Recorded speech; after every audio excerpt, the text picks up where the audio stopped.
Good morning. Fingers are going crazy. All right. Tried to get everybody. Good morning, everybody. It's Monday. We know it's Monday. It is July 14th.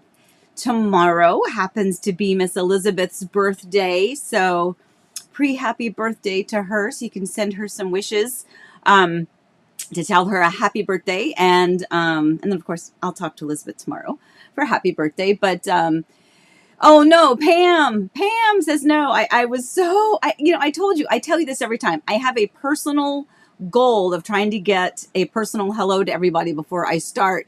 And then I said, did I get everyone? And then Jim says no. And then Pam. Okay, so hold on. Hi. Gotta do it. Hold on. Hi, Jim. Hi, Pam. There we go. I tried. I don't know. I love you guys. So sorry if I missed you. I'm so sorry. I'm so sorry. All right, let me get this off. Okay.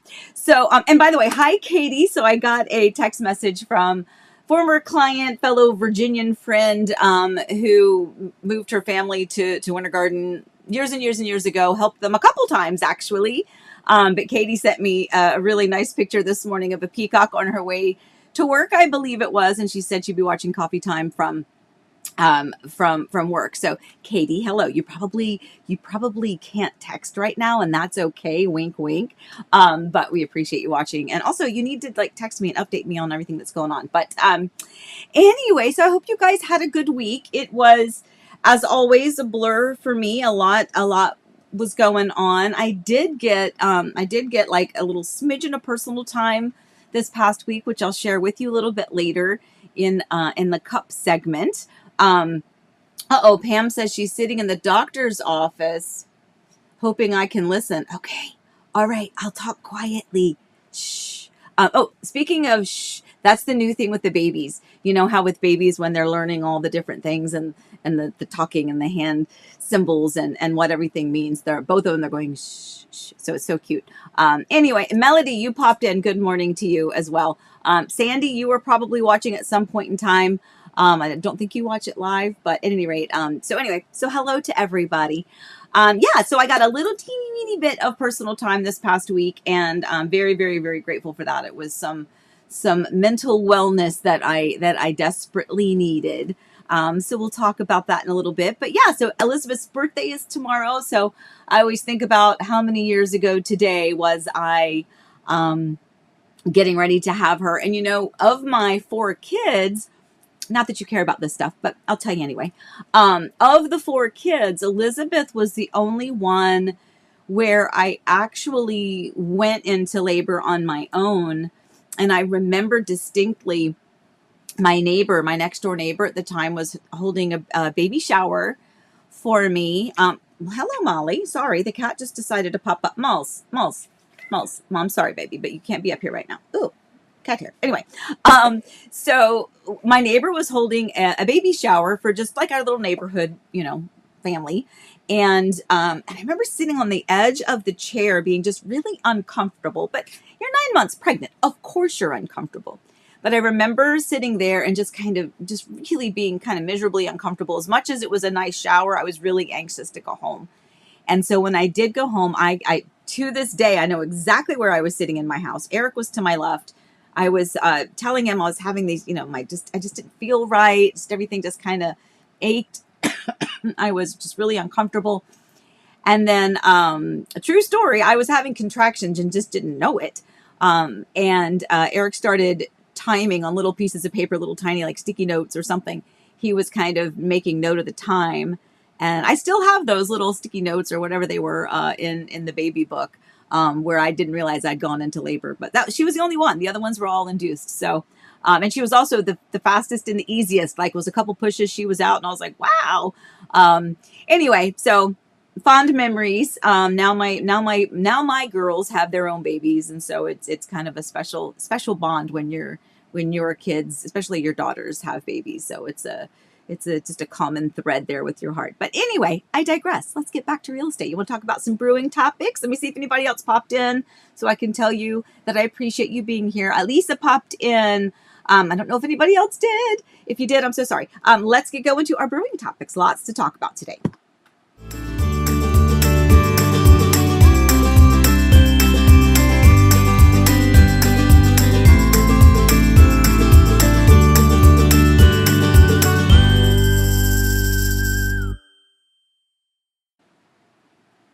Okay, so our brewing topics. First of all, I always forget my coffee mug. So this was a really sweet gift. I know you've probably all seen these sayings before, but it's my wish for you. Comfort on difficult days, smile when the sadness intrudes, all of that. These are just lovely little daily mantras. So I actually have ice water in here today because I am still dealing with that residual cough that pops in. So I figured I would be smarter and have this today. I've already had my coffee. I woke up, the dogs woke me up super early today. So had coffee already, onto the ice water. So let's talk about our brewing topics. Home to sell contingencies and how that relates to new construction specifically. So this is a tricky topic. Part of it is new construction is going to be different than new construction is going to be different than resale. Sorry, like the thingy won't pop back over. There we go. I think the Stream Deck's a little bit slow this morning, so I'm just going to be very, very kind to it and not push as many buttons. So new construction versus resale in a home to sell contingency situation is going to be vastly different. And so this is what is important for you to know. There are so many people, and we're going to reference really specifically new construction here, because as many times as I have said this, as many times as we have gone over this, there is still some misunderstanding of how that affects you. So keep in mind, let me take my glasses off for a second. So the contingency means specifically new construction. Okay. If you have a home that you own that you need to sell, and when I say need to sell, I do mean financially, you need the money from the sale of that existing home, not to contract on the new construction home, but to close on the new construction home. If you have a home, it's paid off, you've got plenty of money saved away, you don't need the funds from the proceeds from the sale of that home, it doesn't have any bearing or any factor in the new home that you're going to buy, then you are not contingent to sell that home financially. A lender would say, nope, you're good. You're not contingent. If you're a cash buyer and you don't need the funds from the sale, then you're not contingent. In that situation, not being contingent, you are in the driver's seat with when or even if you sell your existing home. So many clients are like, well, I'll wait till the new home is ready. I want to move into the new home, take our time, get everything moved in slowly. And then after I've emptied out my existing home, then I'll put it on the market. That is fantastic if you are not contingent to sell your existing home. From a builder's perspective, if you need the funds from the sale of your existing home in order to complete the sale of your new construction home, then you are contingent. And this is where it gets tricky. Building can take months and months and months. It can take up to a year. It depends on the area. It depends on the time of construction that you're actually purchasing the home, whether it's from dirt and nothing has happened yet, whether it's in permitting or whether it's out of permitting and already under construction. But generally speaking, it's going to be about 9 months. Give 9 months as your mental time frame, okay? 9 months, 9 to 12, generally speaking. If you are contingent, you want to buy this new home from this 123 builder. This 123 builder says, yes, we'll let you build this home from dirt. You can pick all of your, the items that you need, your lot, your elevation, your floor plan, your structurals, all of those elements. You can pick it. We'll contract. But if we write into the contract to protect your earnest money deposit that you are a home to sell contingency, they are going to put a very short timeline into that contract for the home to sell to be remedied. So they're going to give you maybe 30 to 60 days for you to not only get your home on the market, but to get it under contract, preferably sold. But if you get it under contract within that time period, I have found in my experience that the builders will be far more open to saying, okay, well, we'll extend it because now it's a home to close contingency as opposed to a home to sell. So what that means for you, and this is where people, I don't think, understand, you're not in the driver's seat with new construction and builders. If you have a home to sell contingency, you have to abide by their rules. And what their rules are going to likely mean is that you're going to be displaced and need to find another place to live while your new home is continuing to be built. So if if you get your home on the market, let's just say it's a 12-month process. Let's just say it's 12 months, right? You're starting literally from dirt, brand new community, dirt lot, nothing there, still got to do the whole rigmarole. If it's a 12-month build and the builder gives you, let's just say 60 days. They have 60 days at that stage of construction because nothing has started yet for you to get your existing home on the market and under contract. That's 2 months. So 12 months minus 2 months is 10 months. So let's just say you do get your home on the market, and let's say you do get it under contract and you do satisfy that condition with the builder. So now your home has gone on the market, it went under contract, and yay, fantastic. You were actually able to get your home closed within that 60-day timeline, just like you told the builder you would. You still have 10 months without a place to live. So you need to think about what is that contingency plan? Like literally, what is that contingency plan? Are you going to rent something? Do you have a second home? Are you going to live with other family or friends? And this is going to be different for every person. I have lots and lots and lots of clients who are like, well, we've got family, or we've got friends, or I'll live with my daughter, or we have an Airbnb that we own, so we'll just go stay there. There's just so many different scenarios that can potentially work. But there's also many, many, many clients who are like, we don't know where we're going. So you have to figure that out and know that in advance. So do not be fooled with thinking that, well, wow, that's inconvenient. I don't really want to put my home on the market like now and then 10 months find a place to have to live. I'd rather put my home on the market once my new home is closer to being built. Yes, that's reasonable for you to expect, but that is not at all the correct expectation when it comes to new construction. So you need to be very, very, very aware of that. Understand your finances, know whether or not you are truly contingent. Because by the way, when I say that, again, we're referencing whether or not the bank or the lender assumes that you are contingent. So if you, and again, lots of clients who are like, well, yeah, I'm going to sell my home. I'd like to sell my home. Of course, you're going to sell your home. You plan on selling your home, but the bank doesn't say that you financially have to sell your home. Then you're not contingent. That's great for you because that means you can move forward and continue the process smoothly without interruption and then put your home on the market whenever you want to. You could still put it up right away. You could wait till after the holidays and put it up. You could, put it up after you've closed on your new home, like I said earlier, to kind of make that move smoother, make that transition easier for you. But you're only in the driver's seat if you don't have the financial contingency to do so. And if you do, you really have to understand what that means from the builder's perspective. And I say this because I have had clients, despite talking about this, not fully understand what that means. It doesn't mean whether or not you have the money with which to put down. Like, let's say you were putting 20% down, you're doing a conventional loan. It doesn't mean whether or not you have the 20% to put down on the loan. It means whether or not you have the money to close, to buy that house outright, be done, sign off. It's now yours. You've got the keys. Then you can sell your other home. If you can't do that, then you are contingent. So anyway, I hope that clears that up a little bit. If you have questions about that, please, please, please let me know. By the way, if you have questions about anything.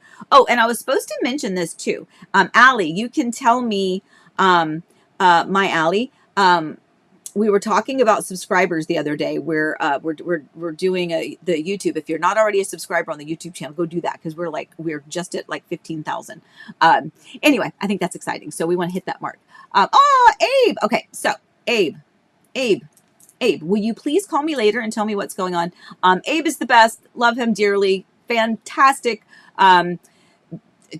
Basically a colleague when it comes to the new construction side of things for years. So much my go-to guy.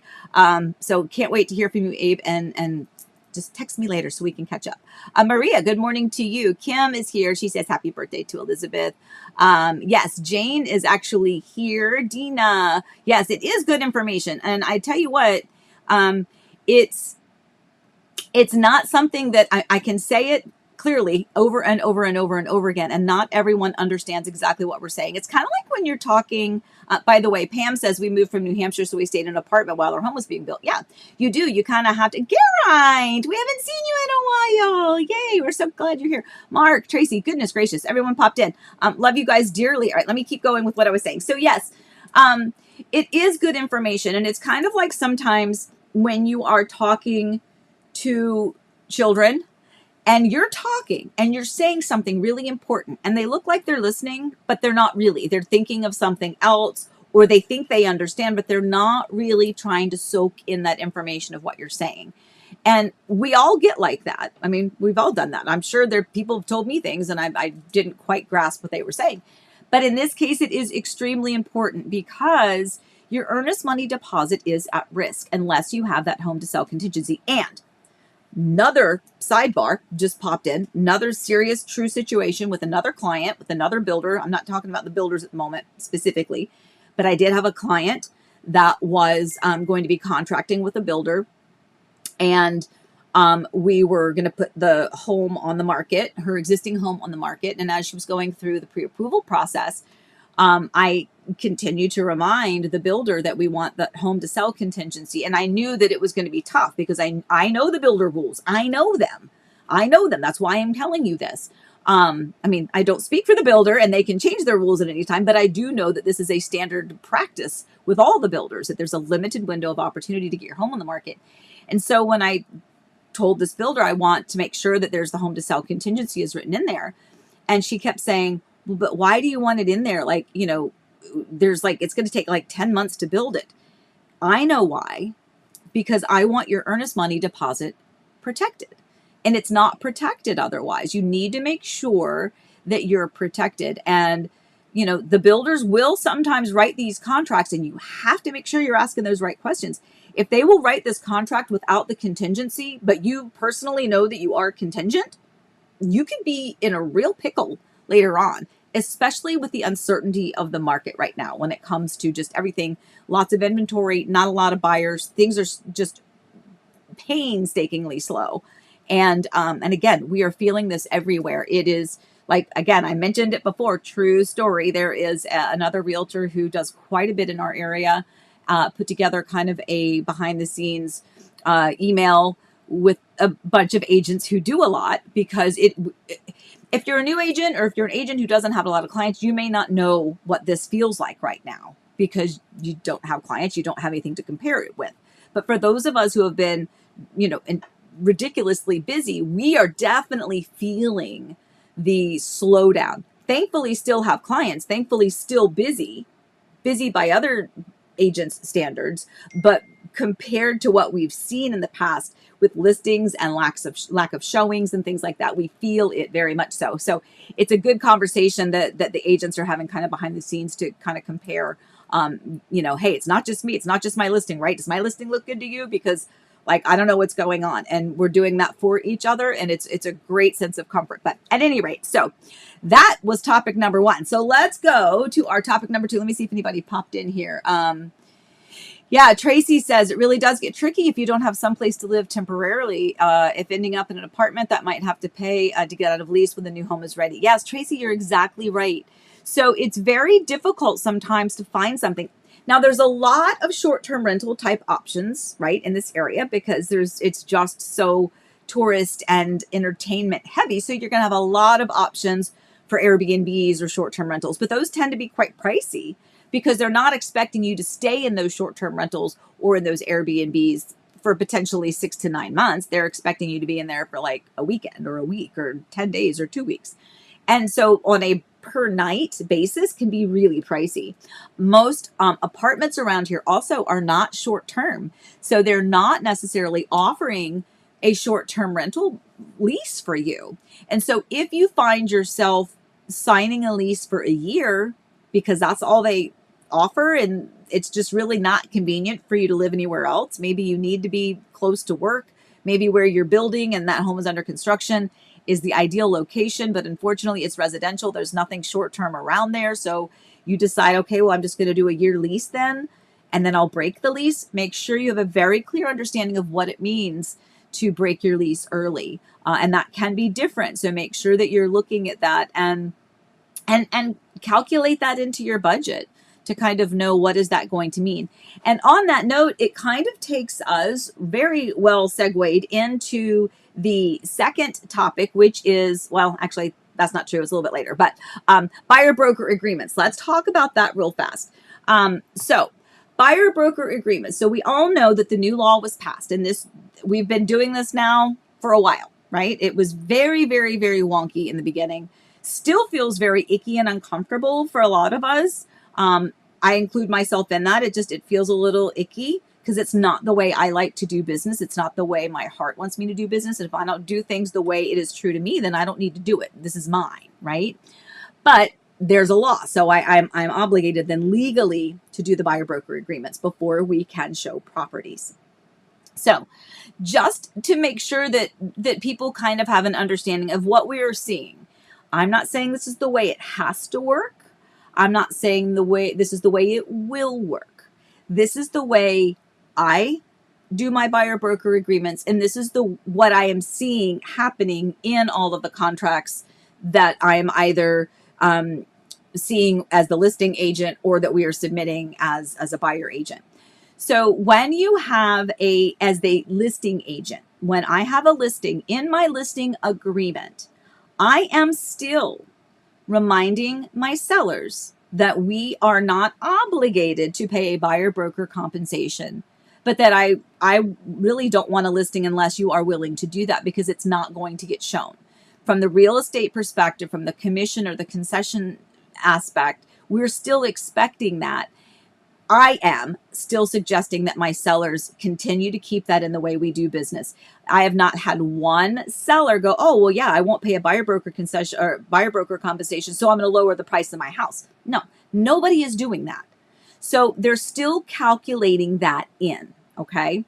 So let's just say I have a listing agent or a listing agreement with a client at 6%. That 6% kind of an industry standard, 3% to the listing agent, 3% to the buyer agent. And there are different lines on this buyer broker agreement where it gives me authorization then to advertise not on the MLS, but that I can tell the other agent, the cooperating agent, what their commission or concession would be and how that will be paid, because there is a scenario where it is the seller's broker. In this case, this is the way I do my listing agreements. My client, my seller, is going to be paying my broker the 6%. And of that 6%, I'm sharing it with the other agent, right?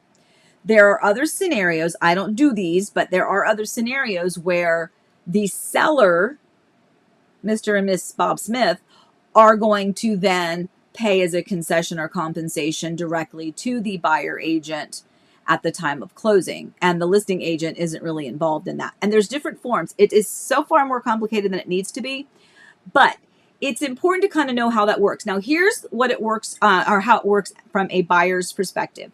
If you are the buyer in this case, if you're going to be coming in town, we're going to go see homes, then there is a buyer broker compensation agreement that we are by law required to have you sign before we can show you any properties. It is the law. It is not a pretty please would you. You have to, or we can't, we will lose our license. New construction is an exception to that rule. So if we're only focused on new construction, we don't need to have that. However, there are a couple builders out there that now are all of a sudden after the fact asking for these agreements. But legally, we're not required to have them for new construction. Anyway, if we are a buyer and we are signing this buyer broker agreement, if I have a buyer broker agreement with my client, we find a home that we want. We reach out to that listing agent. Hi, listing agent, can you let me know if the seller is offering a buyer broker compensation? And if so, what is that amount? And they will tell us that amount. Now, I already have a buyer broker agreement in place with my client at a specified amount. That ultimately is going to say that the client is responsible for paying that commission to me. I'm going to help them buy a house, so they're going to pay me a commission. But that's not anyone's intention. The intention is still to submit that special documents that they've now had to create that says the seller, either the seller's broker to buyer's broker or the seller directly to that buyer's agent, will be responsible for that compensation, and that this offer is with that intention and it's kind of contingent on that. So there are special documents that we now have to include. It's a offer with respect to buyer broker compensation is one of them, and then the other one is the actual how is it going to be distributed. So just know, in most cases, confirm with your agent. If it's me, I'll tell you, but if it's another agent, confirm with them how they work that. But in my case, we sign the buyer broker agreement, we do our house hunting, and then when we submit our offer, especially if it's resale, right? Because that's what we're focused on. If it's a resale home, then in our offer, we are going to be requesting that so that ultimately the buyer is not responsible for that.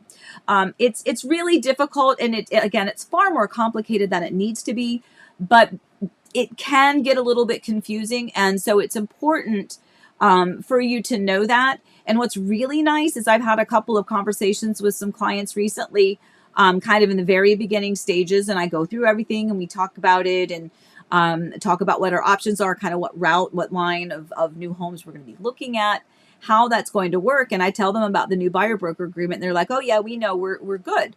And I love that because that means you understand, or you're paying attention, or you've done your due diligence and you know how that's going to work. So that is the plan. That's always the plan of action, but you have to be completely open and transparent with your agent, because there could be scenarios where the seller is not willing to pay a buyer broker compensation. You will know that in advance, usually, because we'll find that out from the listing agent. I've only had one, literally one, since this entire new law has come into effect. I have had one home that when I called, and we had about, I don't know, like 6-7 homes that we were going to see that day with my clients, and only one of them was not offering a buyer broker compensation at all. And when I told my clients that, because I have to do my due diligence, and I can say, well, this home, it's vacant, but they're not offering a buyer broker compensation. So we can still see it, but if you love it, just know that we can still submit it with our offer, but they've indicated that they are not willing to pay one. And they said, well, we'll skip it. We've got way too many other options, out there to deal with somebody who's not willing to do what the industry has done forever. So anyway, hopefully that helped. All right. Did that help? Let me see what's going over here. As always, you're just scrolling over here and I can't see everybody. Jessica Larson. Yes, we made it to Florida and are looking at homes today. Thanks for all your help. Yay, Jessica. Can't wait. David Howell. Good morning, Amy. I've just joined, been outside riding around on the golf cart. Really? Really, Dave? Seriously? You're out on a golf cart right now? You should be sending us pictures of you on the golf cart and like the beautiful view while I'm in this room here at the moment. Kim Sokolsky, so glad we didn't have to sell before we bought. That would have been stressful. Kim, you are 100% correct, my friend. It is very stressful when you are contingent. But I will say, part of from my own perspective, from my own experience here recently, everything happened a lot faster than I wanted, needed, planned, or expected, which is why things are a little bit chaotic for me at the moment. But it is very comforting to have sold your existing home, and have the funds in place with that home ready for the next one, rather than your new home being ready to go and your other home has not sold yet and you don't have any money, and this is part of today's conversation too. All of a sudden, as I keep saying, you find yourself in a real pickle, because now you have the problem of losing out on something. And that's true for resale as well, not just new construction, because new construction would have required you to sell it way before. But yeah, Kim, you are right. That would have totally been stressful. Jim, we rented for 5 months while waiting for our new house to be built. Yep. It's I always say, think of it as an adventure. Now, it's easier to say when it's just a couple, it's more difficult to say, excuse me, when, it's a family and you've got like 3 kids and 2 dogs, excuse me, and a cat, and you're trying to and the kids have to go to school. I am so sorry. It's very difficult to find that temporary space that's going to accommodate all of you, especially if you have pets, especially if you have school-age kids, and if this is interrupting school time, it can definitely be a challenge. So that's why it's important to just be aware of that and know that up front. Don't let that part of the conversation go past you. Make sure that you take that part to heart, because you really do need to know what's going on. Kathleen says they were fortunate to avoid that stress too of trying to find a temporary place. Yes, and this was Allie's. Don't forget to like the stream, folks. As Amy said, we're darn close to reaching 15,000 subscribers on YouTube. So share with all your friends looking to buy or sell homes in Disney's backyard. Thank you, Allie. Yeah, very good. Very, very, very good. Okay, I'm going to move on to our third topic. Actually, let me put this here. Third topic is late to the party. Okay, so this is important because this also happens. So for any of you, like, okay, so Jessica out and about, looking at houses, already had our conversation, out looking, has an itinerary. I've got her hooked up with places to go, things to do, people to see, or people to ask for, because candidly, sometimes when clients come in town, remember where we are here in Disney's backyard. People are sometimes here for multiple reasons. They're here on vacation. They want to do a little Disney. They want to do a little Universal. They want to do a little beach time. They just want to sit by the resort pool. They also might want to do some house hunting. And as we all know, Florida weather can be a little bit kooky and unpredictable. So sometimes what they had planned to do that day gets waylaid, and so they decide to do something else. And especially when they're early in the process, sometimes just the area exploration is all they're looking for. They're not really ready to write a contract right now. So you're just kind of out and about and exploring. Now that's fine. It is still, as Jessica did, reach out to me so that we are squared away. I know you, you know me, I know where you're going, you know where you're going, you know what to do. And this is really important. The whole late to the party. Do not, please, for the love of God, please, if you are out and you are looking and you stumble across, maybe you were just going to be sightseeing or just kind of like happy house hunting for the day for fun, and then you fall in love with something. And all of a sudden, what became as a wonderful Sunday afternoon, just kind of looking at some beautiful models, triggers an opportunity in your mind that you didn't know you had. You have to communicate with your realtor immediately. Do not get into in-depth conversations with the site agent before you have confirmed with your realtor, me or anyone, anywhere, by the way. I don't care where you are. Communicate what you need to do. If you're like, oh wow, I really like this, first of all, remember what you should have done the first moment you walked in, which is, hi, I'm so and so, I'm working with a buyer agent, they're not with me today, can I still see the models? I'm really just looking today.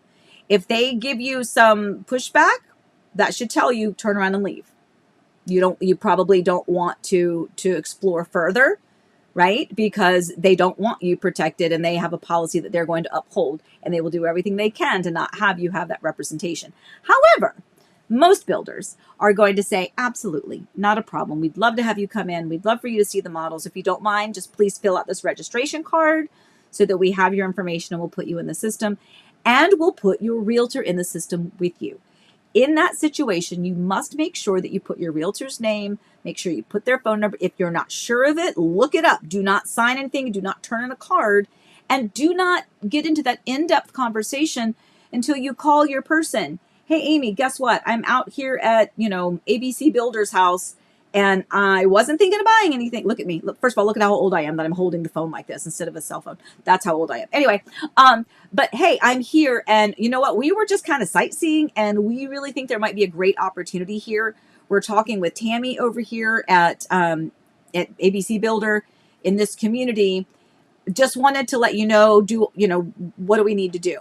And at that point, I'll say, can you put the agent on the phone, put the site agent on the phone, and then we'll talk. And I'll make sure that you're protected. I'll get in on the conversation. I'll make sure that we have a conversation before you sign anything.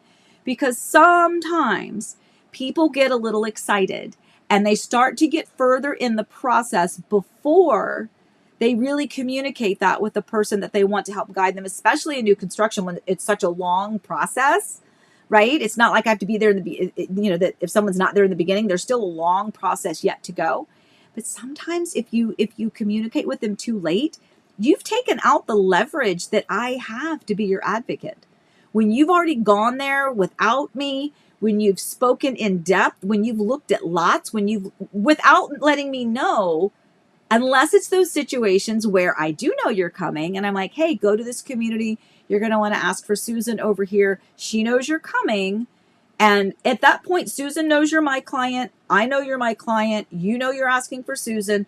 We have a triangular conversation. We know what's going on. And if all of a sudden something looks super fancy, I know you're in good hands and you can continue to have that in-depth conversation.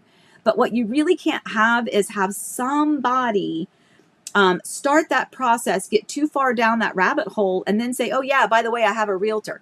They're not going to want you to put that realtor on the contract. And if they do, and I had this happen recently, they did put me on because they knew that I did a lot with them, and it was It was good faith service because I'd done so much with them in the past, but it still takes away my ability to work on your behalf as much as I want to because I wasn't part or privy to the beginning part of that process. So do yourself a favor, find your realtor. It doesn't mean that they have to be glued to your side every second of every day, but it does mean that you need to have an open line of communication. They need to find ways to take care of you and protect you, even if it is giving an itinerary or setting up an appointment and or obviously being with you. But if you're just kind of out having fun, still protect yourself, people. Please, please, please, because there's nothing worse than getting yourself into a jam that we can't get out of because you've legally signed documents that you didn't review and I didn't know you signed. So anyway, I digress. Again, so passionate about this.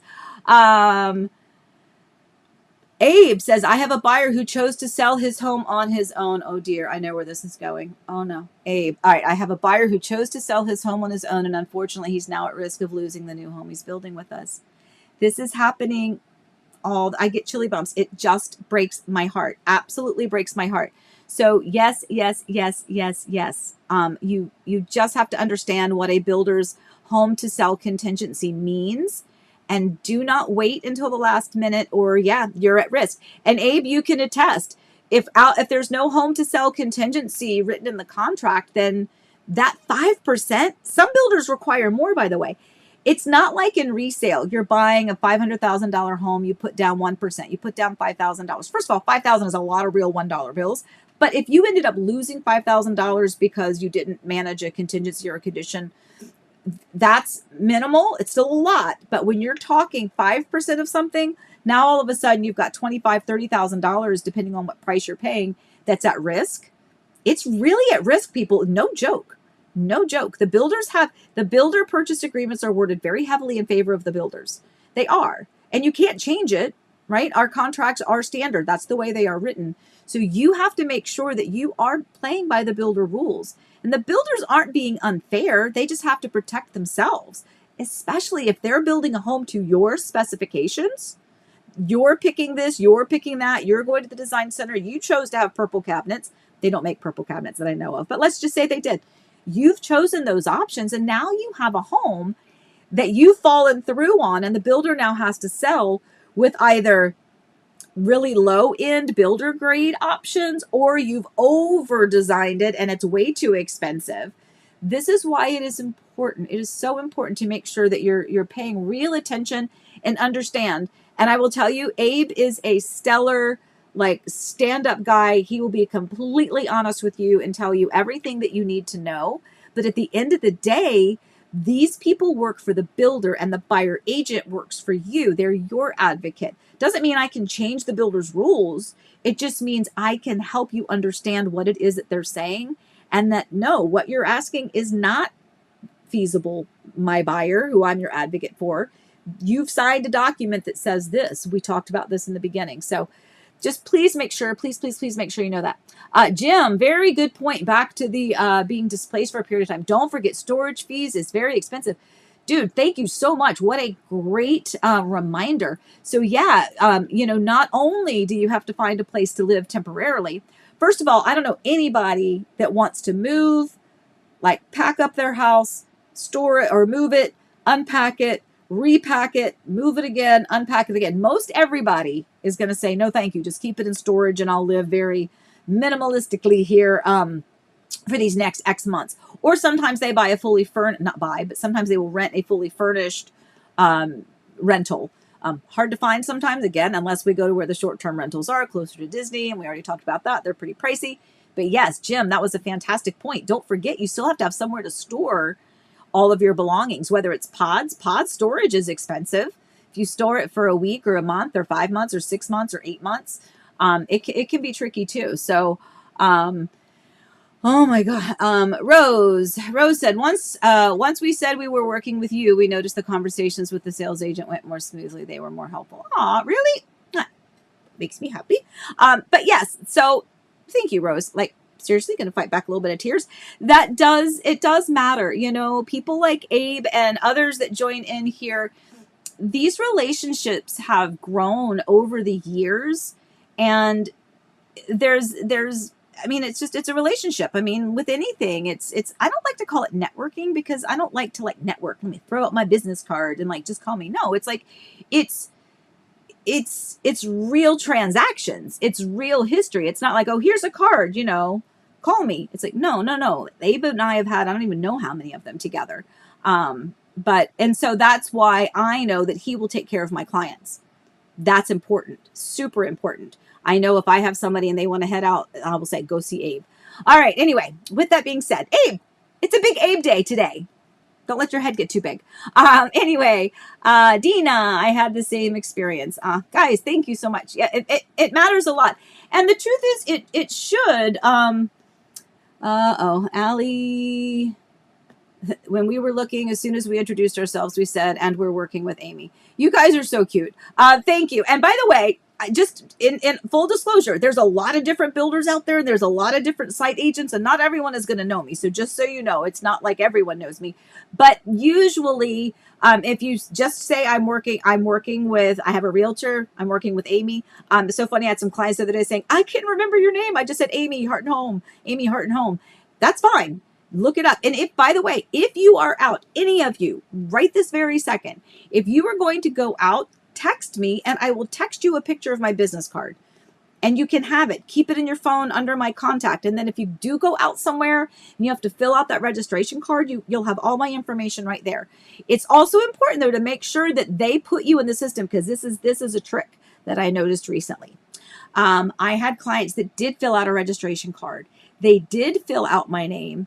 But when the site agent, not one that I work with a tremendous amount of time, when that agent entered that information into the system, it wasn't there. It just said that they came there by directional signs. Anyway, so hey, Allie, it doesn't really matter as long as you guys can still hear and see me. The text thingy went away from my screen. I'm okay if you're okay, but just hopefully everybody can still hear and see me. All right, let's go on to some of the other things because we got a lot to talk about. Did I do the third topic? Yes, late to the party. Okay, let's do secret.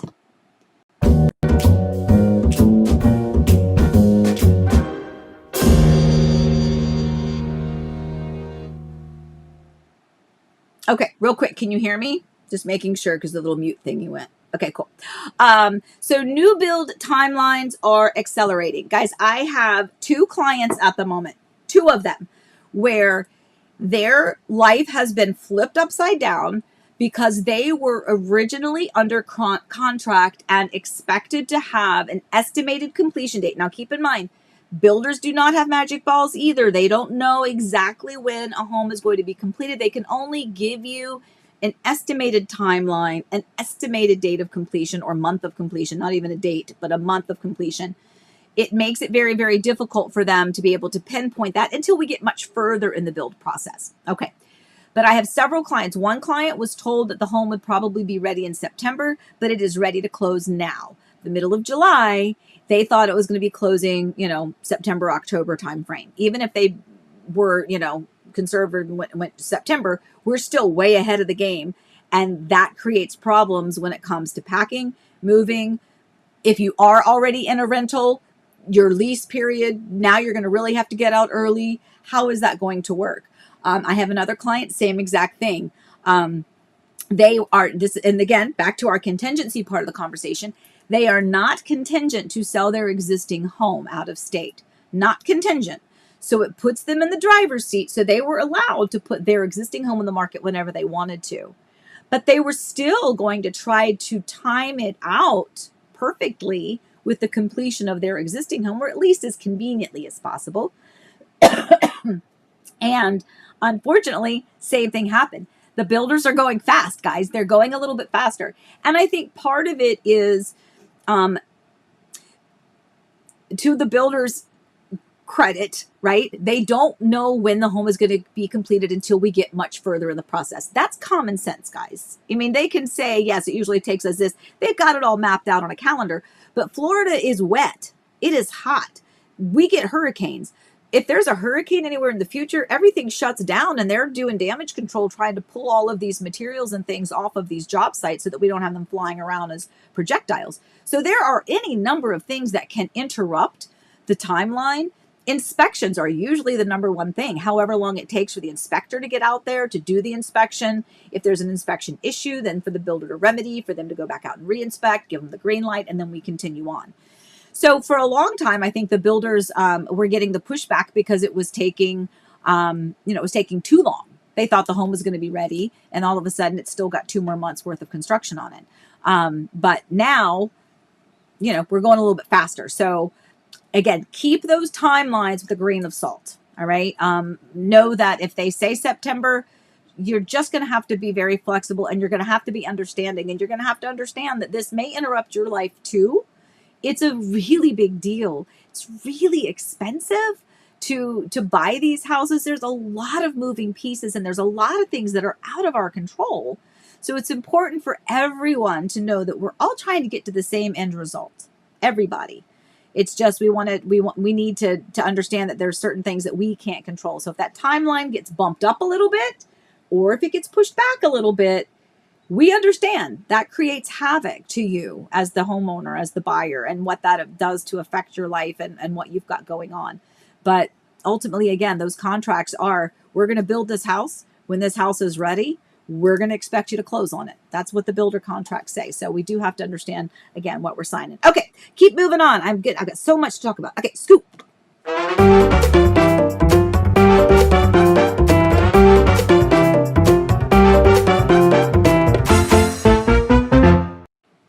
Okay, so I got to get my piece of paper, but Molly is sitting on it. Hold on. Sorry, Molly. Okay. All right, so this is Inside Scoop. I love this. Literally, Alyssa had put together coffee time last night. We were done. We thought we were done. Hold on, now there's cat hair flying everywhere. We thought we were done with coffee time, and not kidding, get a phone call from sweet Caroline. She is one of my builder site agent contacts with Taylor Morrison. Again, this is why it matters. This is why it pays to have all of these relationships. She gave me a call. It wasn't a text. It was a call. She called me and said that she has a home that is coming back on the market. I don't know the particulars. These are not my buyers, but there are buyers that contracted on a home.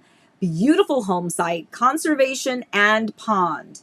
Conservation and pond. View is beautiful from everywhere.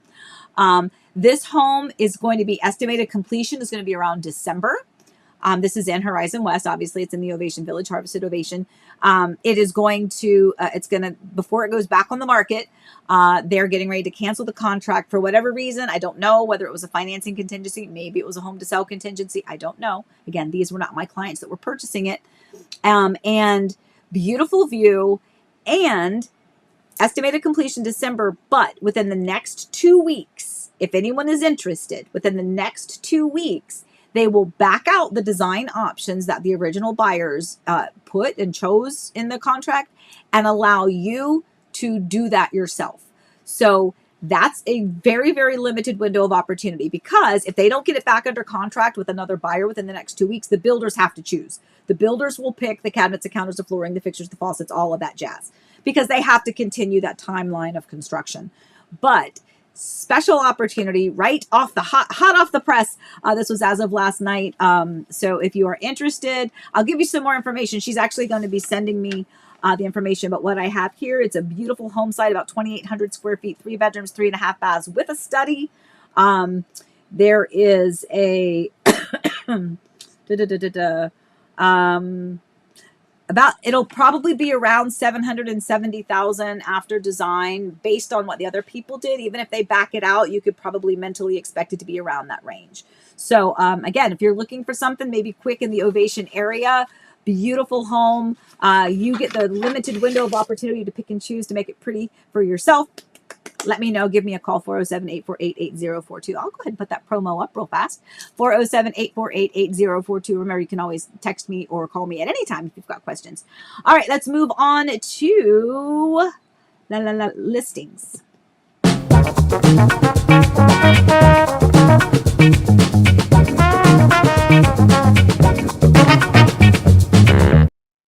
Okay, so here's our listing spotlight today. It is a beautiful villa over at Del Webb Oasis.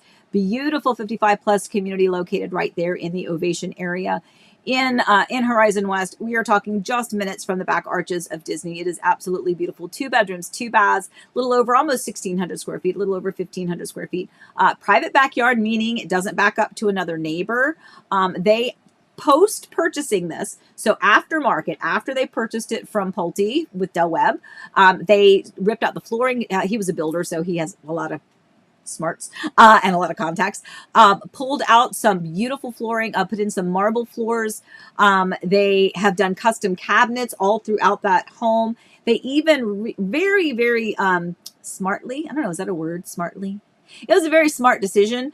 In the laundry room, there was kind of this little alcove, this little kind of niche back in the off to the side that they ended up putting shelving in too to maximize that space, to give it some great function and just make it a real smart, some smart options that they put in there. Beautiful, barely lived in it. They have a few different houses. This one is on the market. It's been on the market for just a little bit, for a hot minute, but it is our featured listing spotlight this week. So you're going to see this all over the social media as well. If you are interested in this one, again, Del Webb Oasis, beautiful home, brand spanking new, like they've barely even lived in it. And I will tell you, I have had so many clients purchase with Del Webb at Pulte, but specifically in the Del Webb Oasis community. And I've had nothing but positive, knock on wood. Everybody has had just such wonderful, positive experiences to say about their purchase and who they chose to build with, where they chose to build, what they chose to build, and how that has affected their quality of life in such a positive way. So hopefully this is a good one for you. Remember, Del Webb Oasis is is the only gated community in the Horizon West area, which is a rule by the master plan development. It is not, anything in Horizon West is not allowed to be gated. They obviously have a waiver because they are 55 plus. So really nice. A lot of people, again, if you were a snowbird, if you were someone who's like, I just want a private vacation home for me to kind of go and spend the winter months where I can be nice and warm and toasty, then come on down and let's talk about this house because it is absolutely beautiful. On that note, I have another villa in another 55 plus community that's also pretty close. So it might be a good option for you too. All right, let's move on to the other listings. All right, oops, sorry, let me pull this up. My cat just darkened my screen. Okay, okay. Current listings. So again, we have some beautiful listings out there. Things are picking up on some of them. We actually had an offer on one of them out in Groveland. Not the greatest offer. Didn't quite come to an agreement, although still working on it. So cross your fingers on that one. Beautiful Winter Garden, 1-story. The Davenport with the pool is under contract, scheduled to close here very soon. In fact, got good news that one might be able to close sooner than our original August date. So that was good. That was a VA loan. VA loans can take a little bit longer. Sometimes it gets done a little bit faster. So we had an extended closing date on that one to allow for that time, but looks like we might be getting it done a little bit sooner. So, and by the way, kudos to my homeowners on that one because they have really jumped into action to get things remedied. You know, quick story real quick. They purchased this home. The sellers were my clients when they purchased this not too long ago, like 2 years ago. And it was not a new home when they bought it. It was somebody else's rental property because it is in a short-term rental area. And when they purchased it, based on the inspection, there were some things that they went, well, that's to be expected. I'm not worried about it. So not a lot of inspection requests. However, now here we are 2 years later when some of those relatively minor inspection items from previously were not an issue and were not remedied. Well, of course, they come back up again in another inspection for these buyers. And because it's a VA loan, a little bit more stringent on some of those terms.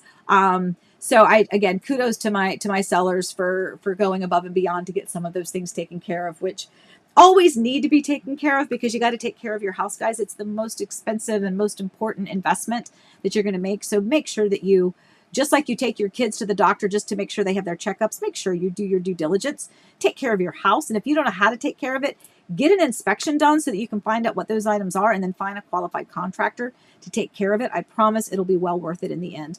Anyway, we also have a beautiful, excuse me, 2-story cleared in a bungalow over in Winter Garden.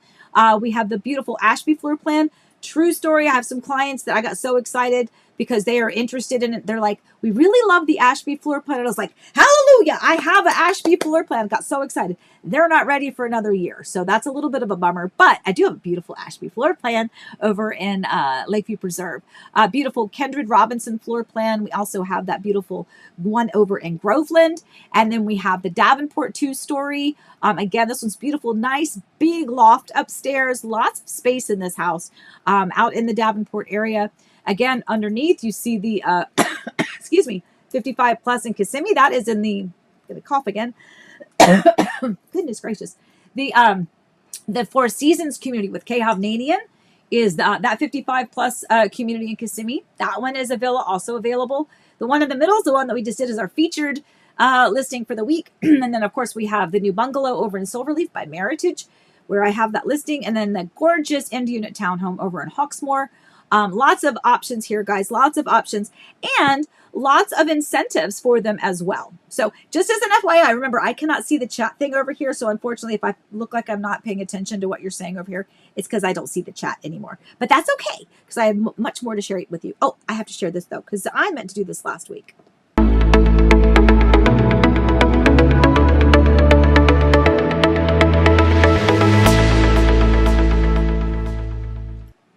Okay, so last week was our week that we talked a little bit about Eric.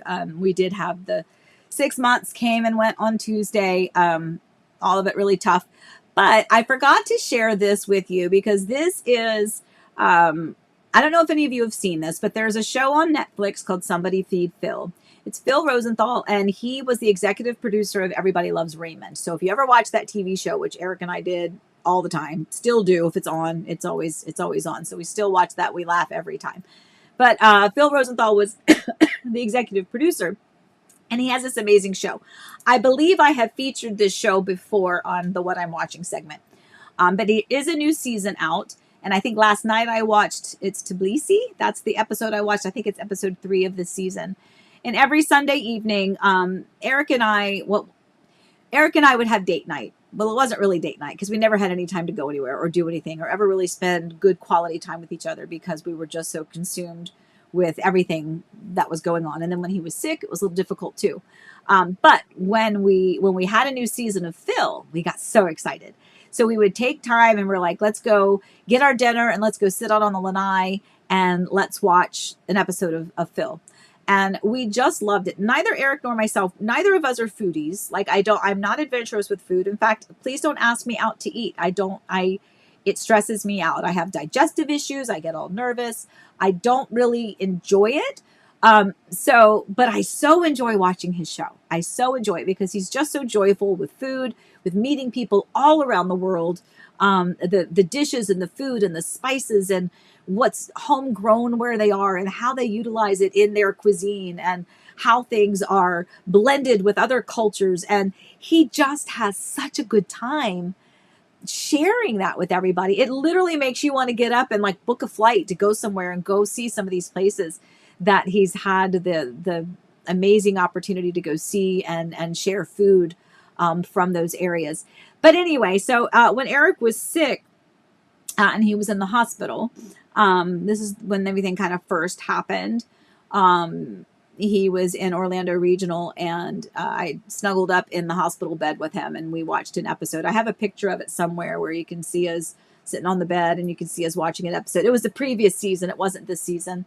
But now that this season is out, the first episode, we watched it kind of as a family. We kind of ate downstairs and we watched it. But the other episodes since then, the past couple weeks, I've just come upstairs and just kind of watched it myself. Got my dinner and got a little Diet Coke, and I'd have a little date with my husband, and I'd watch an episode of Somebody Feeds Phil.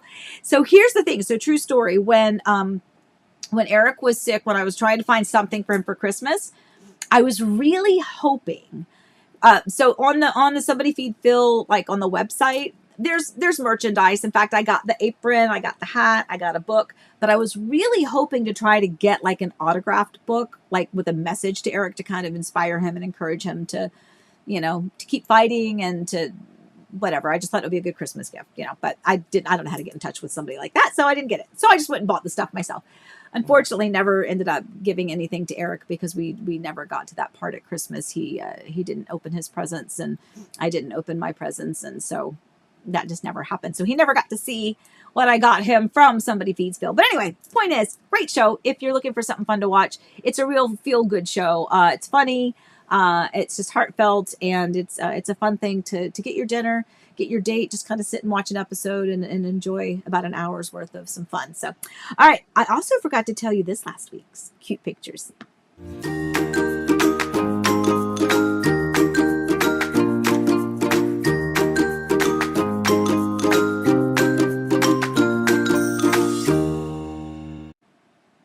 Okay, so these are just two adorable pictures. I know Elizabeth is probably going, Mom, why did you put that picture of Elsie up there? Well, first of all, there's Easton over there. He's sitting up in his big boy booster, having looks like maybe some peanut butter toast. But look at him. Look at that cute face. I mean, can we talk faces? And speaking of faces, look at Elsie. Okay, Elsie is the most gorgeous baby with this curly hair with these big old eyes. But that picture cracks me up. I want that blown up into a big canvas. She's got Elizabeth. I can't see the text. So Elizabeth, you can tell everybody. It looks like she's got, I don't know if it's like a scarf or like a little plain napkin, but she's got something on her head like it's a scarf. It just cracks me up. I miss his babies so much. They're just so stinking adorable. I can't stand it. So I was going to show you those last week. I think I forgot. I always get carried away in our little coffee time, and sometimes I forget a segment or two. But at any rate, okay, two more things.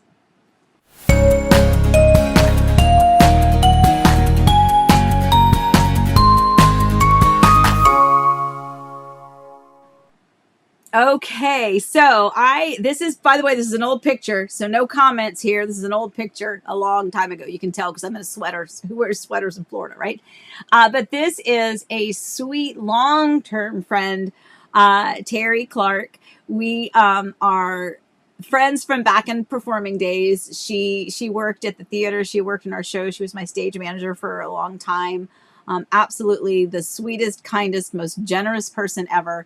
And so happy that I was able to go and see her and have a quick little lunch and a little cry here and there and some hugs and some laughs, for sure, some laughs. So it was really nice. But yeah, we had so much fun. We didn't take a picture of ourselves that day.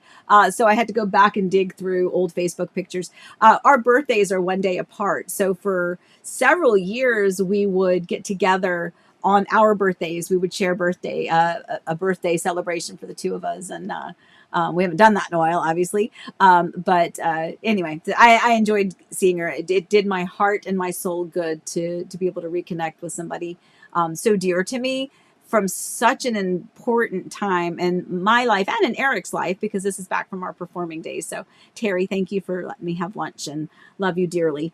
Okay. And then I think the last one is word. This is important. Oh, now come on, Amy, tell me what's the word.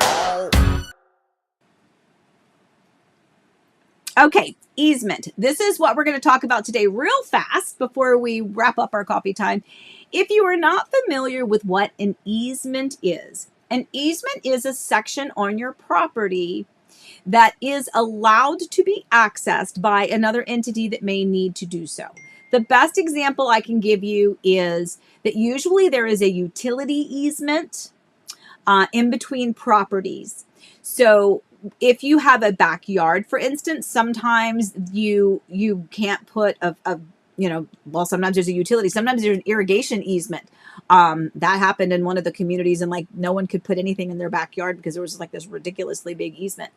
But the best example and the easiest probably to understand is in your driveway. If you have a driveway, okay, you have your driveway, and then you have the little apron part of it, the part that kind of goes out. So it's narrow into your 2-car garage, and then it kind of juts out this way, closest to the street, right? Sidewalk might even be there if you have sidewalks in your neighborhood. But that little section of that apron, there is usually like a sewer or a water line easement there. And what that means is even though it's on your property, even though you are required to maintain it, it is part of your property. But if for any reason the county had a water main issue or there was a sewer issue and they needed to literally dig up your driveway, they are allowed to do so. They can dig that driveway up so that they can access what they need to access underground. And then, yes, they will put your driveway back. That's also part of what they do. If they have to damage anything, if they have to dig anything up to fix whatever is underground, then they are required then to put it back together the way it was. But you will also see those easements sometimes in between lots. If you ever see houses that for some reason there's these two houses and there's this like extra space in between, you're like, why is there extra space? Why didn't the builder put a house there? Because they'd put a house there if they could.